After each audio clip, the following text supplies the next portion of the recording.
কিছু কিছু মানুষ এলাচের মতো। এলাচ সেই জিনিস যাকে খাবারের সুঘ্রাণ ছড়ানোর জন্য ইউজ করে ঘাড় ধাক্কা দিয়ে ফেলে দেওয়া হয় বোন প্লেটে। আমার মতো কিছু মানুষও ঠিক তেমনি।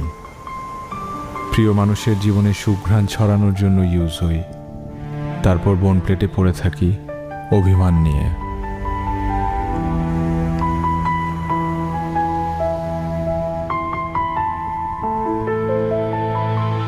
এলাচের জীবনেও কিছু গল্প থাকে, কিছু না বলা কথা থাকে, যে কথা হয় না বলা।